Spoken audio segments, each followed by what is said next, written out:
Pakistan block politics पर नहीं, तमाम दोस्त ममालिक के साथ मुतवाज़िन ताल्लुकात बरकरार रखने पर यकीन रखता है। Army chief general Asim Munir की अमरीकी थिंक टैंक से मुलाकात में गुफ्तगू। कहा, कश्मीर एक बैनुल-अक़वामी तौर पर तस्लीम शुदा तनाज़े है और कोई भी एकतरफा इक़दाम कश्मीरी अवाम की ख्वाहिशात के खिलाफ इस तनाज़े की नौइयत को तब्दील नहीं कर सकता। दहशतगर्दी के खिलाफ जंग में पाकिस्तान की बेमिसाल खिदमात और कुर्बानियाँ हैं। आखिरी दहशतगर्द के खात्मे तक जंग जारी रहेगी।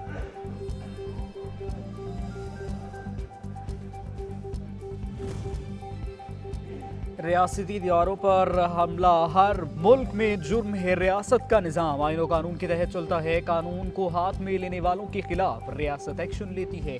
निगरान वज़ीर आज़म अनवरुल हक काकड़ की सवाबी में तलबा से गुफ्तगू। कहा, कुछ लोग सियासी एहतजाज करना चाहते हैं लेकिन वो सियासी रवैयों पर बात नहीं करते। कानून को हाथ में लेने वालों को नताइज का सामना करना पड़ेगा। मुल्क में अमन व इस्तेहकाम अव्वलीन तरजीह है। इंतखाबात के इनेकाद में कोई दुश्वारी या खतरा नहीं। पूरे मुल्क में आम इंतखाबात 8 फरवरी 2024 को होंगे। निगरान वफाकी वज़ीर इत्तलात मुर्तज़ा सोलंकी की निजी टीवी के प्रोग्राम में गुफ्तगू। कहा, शिकायत करना हमारे सियासी कल्चर का हिस्सा है। जमहूरियत में शोर और इख्तलाफ राय भी होता है। इंतखाबात कराने की जिम्मेदारी इलेक्शन कमीशन की है। निगरान हुकूमत सपोर्ट जारी रखेगी। केसेस बनाने की क्या जरूरत थी? एक बेटे से ना तनख्वाह लेने पर आपने वज़ीर आज़म को निकाल दिया। वो 2 साल की मेहनत आप जानते हैं कि उस एक ऐसे शख्स को लाना था इक़्तिदार में जिसके पल्ले कुछ भी नहीं था। मुस्लिम लीग नून के कहा, नवाज शरीफ ने कहा है कि एक शख्स को इक़्तिदार में लाना था जिसके पल्ले कुछ ना था। 4 दिन तरक्की के बाद हम फिर 10 दिन पीछे चले जाते हैं। ये हादसे पहले भी कई बार हुए। अब किससे गिला करें? जाली केसेस जो बने अब खत्म हो गए। बेटे से तनख्वाह न लेने पर मुझे उम्र भर के लिए नाअहल करार दिया गया।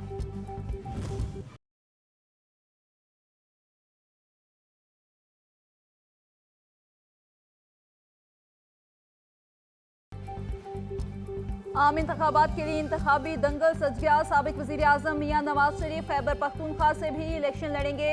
NA 15 मानसहरा से कागजात नामजदगी हासिल कर लिए। मियां नवाज शरीफ के लिए कागजात नामजदगी कैप्टन सफ्तर के सेक्रेटरी ने हासिल किए। जराये के मुताबिक शहबाज शरीफ के लिए लाहौर के हल्का NA 123, पंजाब असम्बली के हल्का PP 158 और PP 164 से कागजात नामजदगी वसूल किए गए। शहबाज शरीफ ने भी कराची से इलेक्शन लड़ने का फैसला। साबिक सदर आसिफ जरदारी ने NA 207 नवाबशाह 1 से इंतखाबी फॉर्म वसूल कर लिया। पीपल्स पार्टी की सेनेटर सहर कामरान, रुबीना कायम खानी, MQM से आसिया इसहाक ने भी फॉर्म वसूल कर लिए। अकलियतों की नशिस्तों पर पीपल्स पार्टी के डॉक्टर राकेश मोतियानी ने भी कागजात नामजदगी वसूल कर लिए।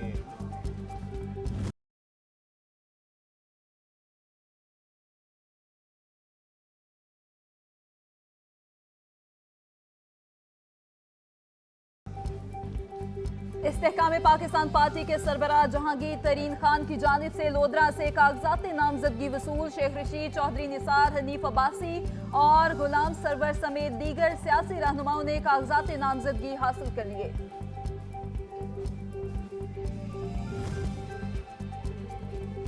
उम्मीदवार 22 दिसंबर तक कागजात नामजदगी जमा करवा सकते हैं। इलेक्शन कमीशन के मुताबिक उम्मीदवारों की इब्तदाई फहरिस्त 23 दिसंबर को जारी होगी। कागजात नामजदगी की जांच पड़ताल 24 से 30 दिसंबर तक होगी। 13 जनवरी को उम्मीदवारों को इंतखाबी निशानात अलॉट किए जाएंगे।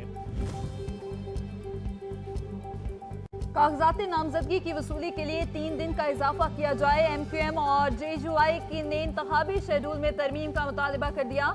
खालिद मकबूल सिद्दीकी और कामरान मुर्तज़ा का चीफ इलेक्शन कमिश्नर को खत मौक़िफ़ अपनाया कि सियासी जमातों ने उम्मीदवारों को पार्टी टिकट तकसीम करने हैं। वक्त बढ़ाने से सियासी जमातों को बेहतर उम्मीदवारों के चुनाव में मदद मिलेगी।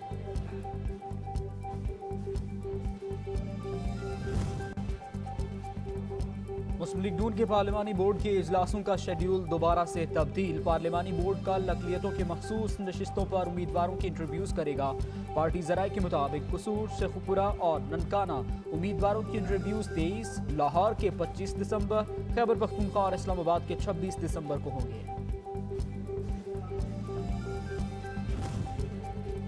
जमीयत उलमा इस्लाम के मरकजी इंतखाबी बोर्ड इजलास का तीसरा रोज तर्जुमान जेजुआई असलम गौरी का कहना है कि सिंध, इस्लामाबाद और फाटा की कौमी और सूबाई नशिस्तों पर उम्मीदवारों को फाइनल कर दिया गया है। आज खैबर पख्तूनख्वा, बलूचिस्तान और पंजाब के उम्मीदवार फाइनल किए जाएंगे। इजलास की सदारत जेजुआई सरबराह मौलाना फजलुर रहमान कर रहे हैं।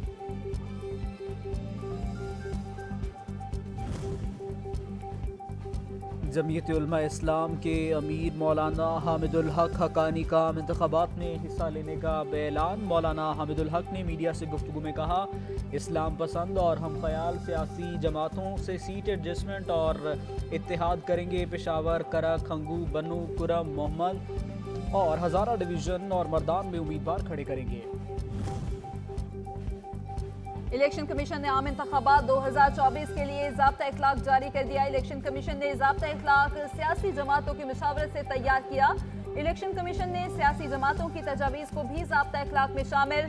सियासी जमातों, उम्मीदवारान, इलेक्शन एजेंट और पोलिंग एजेंट को ज़ाब्ता इखलाक पर अमल करना होगा।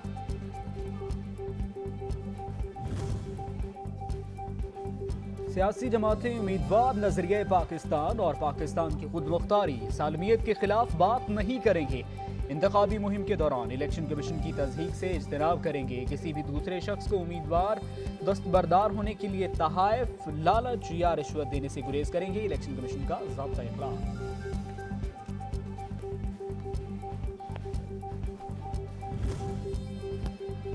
इलेक्शन एक्ट 2017 और रूल्स के तहत हल्का बंदियों के उसूल वाज़े हैं। किसी जिले को दूसरे जिले के साथ जोड़ने के पाबंद नहीं। इलेक्शन कमीशन की हल्का बंदियों के हवाले से वजाहत।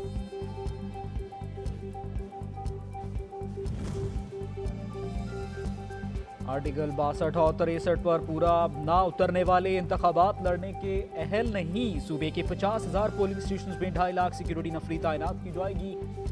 Chief election commissioner Punjab Saeed कुल ने कहा कि तमाम उम्मीदवारों के साथ एक जैसा बर्ताव किया जाएगा। किसी उम्मीदवार के साथ नाइंसाफी नहीं होगी।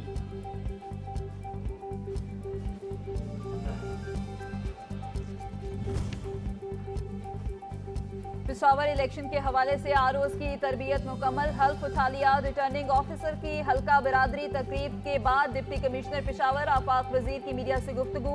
कहा, पेशावर में 1278 पोलिंग स्टेशन कायम किए जाएंगे। पोलिंग स्टेशन में इंटेलिजेंस बुनियादों पर हसास और हसास तरीन की मैपिंग हो गई है।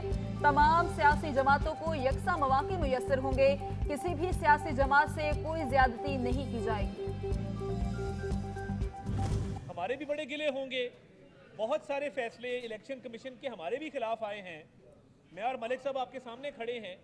हम हल्का बंदियों के फैसलों से इत्तेफाक नहीं करते।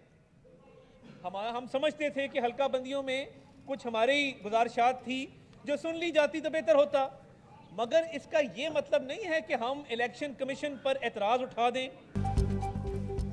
इलेक्शन कमीशन से गिले शिकवे हैं मगर गैर जानिबदारी पर कोई सवाल नहीं। मुस्लिम लीग नून के रहनुमा तातार ने कहा, जिसको इलेक्शन कमीशन की बात पसंद नहीं आती तनकीद का निशाना बनाया जाता है। हम भी हल्का बंदियों के फैसलों पर इत्तेफाक नहीं करते। इसका मतलब ये नहीं कि हम इलेक्शन कमीशन पर अदम एतमाद का इजहार कर दें।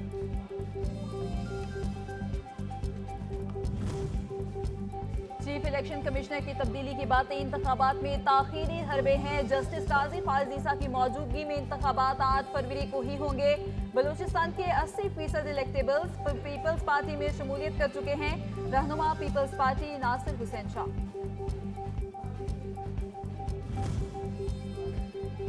इलेक्शन के दिन सबको जवाब दूंगा। सूबे में आइंदा हुकूमत पाकिस्तान तहरीक इंसाफ पार्लियामेंटेरियंस की होगी। सरबराह PTI परवेज खटक का नौशहरा में जलसे से खिताब। कहा, सियासी मुखालफीन मेरी मकबूलियत से खाइफ हैं, इसलिए मुझ पर प्री पोल रिगिंग का इल्ज़ाम लगा रहे हैं।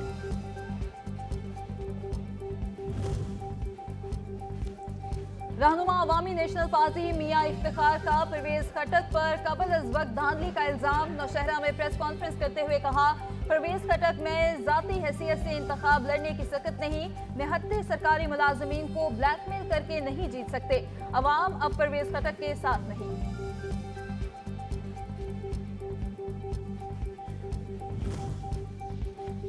हल्का बंदियों के तनाज़ात से ज़्यादा इलेक्शन ज़रूरी। इलेक्शन शेड्यूल आने के बाद इंतखाबी अमल और जमहूरियत को डीरेल नहीं किया जा सकता। सुप्रीम कोर्ट ने गुज़श्ता समात का तहरीरी फैसला जारी कर दिया। फैसला जस्टिस मंसूर अली शाह ने तहरीर किया। इंतखाबात जमहूरियत का बुनियादी जुज़्व हैं। एक जज का किरदार गार्डियन का होता है। हुक्मनामा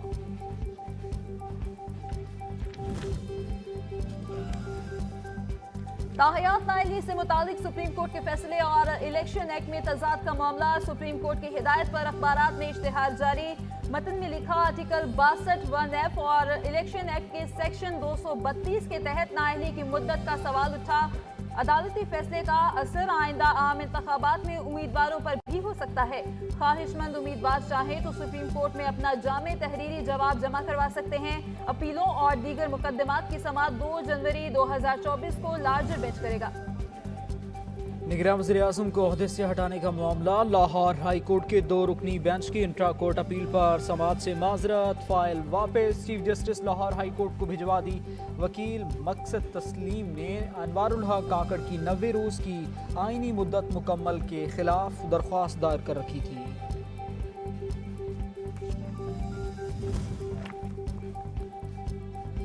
ऑडियो लीक्स केस, वफाकी हुकूमत और FIA को नोटिस जारी। इस्लामाबाद हाई कोर्ट में साबिक चीफ जस्टिस साकिब निसार के बेटे और बुशरा बीबी की दरखास्तों पर समाअत हुई। अटॉर्नी जनरल ने कहा, वफाकी हुकूमत की जानिब से किसी एजेंसी को ऑडियो टेप की इजाजत नहीं। जस्टिस बाबर सत्तार ने रिमार्क्स दिए, एक तरफ फ्रीडम ऑफ इंफॉर्मेशन और दूसरी तरफ प्राइवेसी का मामला है।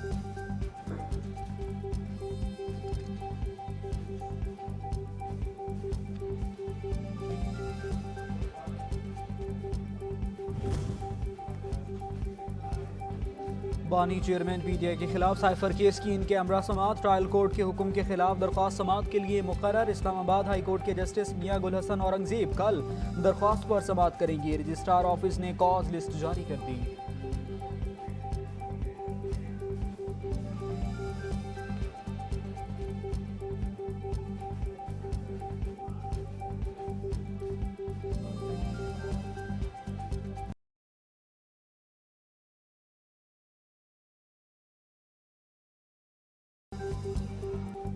बिजली मजीद महंगी। नेपरा ने सार्फिन पर 22 अरब 29 करोड़ रुपए का इजाफी बोझ डाल दिया। डिस्कोस के लिए बिजली की फीस यूनिट कीमत में 1 रुपए 15 पैसे इजाफे की मंजूरी दे दी। नोटिफिकेशन जारी। हतमी मंजूरी के लिए नोटिफिकेशन हुकूमत को भिजवा दिया। बिजली की कीमतों में इजाफे का इतलाक 1 जनवरी 2024 से होगा।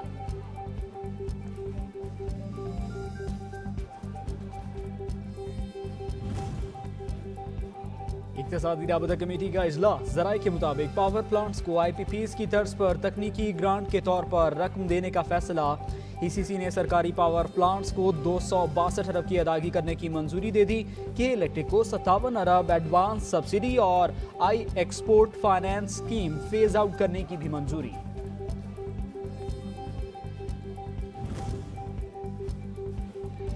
आरबी बैंक ने पाकिस्तान के लिए $35 करोड़ फाइनेंसिंग की मंजूरी दे दी। रकम राइज 2 मंसूबे के तहत फराहम की जाएगी। मंसूबे का मकसद माली मैनेजमेंट बेहतर बनाकर पायदार मुआशी का फरोग है।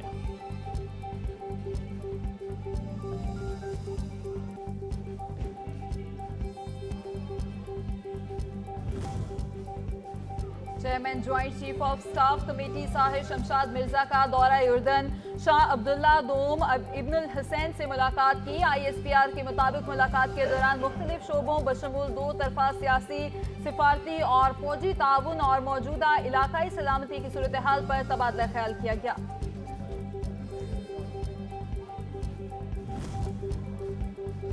गैर कानूनी अफगान बाशिंदों की वतन वापसी का सिलसिला जारी। मजीद 1748 गैर कानूनी तौर पर मुकीम अफगान बाशिंदे अपने मुल्क वापस चले गए। अफगान शहरियों में 466 मर्द, 315 खवातीन और 967 बच्चे शामिल। 19 दिसंबर तक पाकिस्तान छोड़ने वाले गैर कानूनी अफगान बाशिंदों की कुल तादाद 4,40,124 तक पहुँच गई। मुल्क के बालाई इलाकों में खून जमा देने वाली सर्दी। स्कर्दू में पारा -8 सेंटीग्रेड तक गिर गया। बलूचिस्तान में सर्दी की शिद्दत बरकरार। कराची में भी सर्दी बढ़ गई। लाहौर में स्मोक का राज। आलूदा तरीन शहरों में फिर सरे फहरिस्त।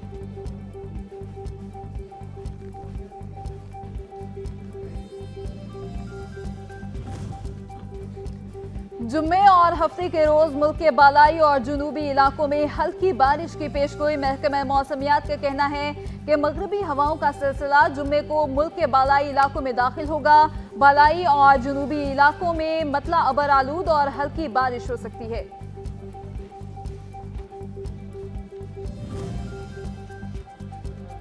ऑस्ट्रेलिया के खिलाफ दूसरे टेस्ट से कबल पाकिस्तानी टीम को बड़ा झटका। Fast bowler Khurram Shahzad injury का शिकार हो गए। तर्जुमान पाकिस्तान टीम के मुताबिक खुरम शहजाद का MRI कराया गया।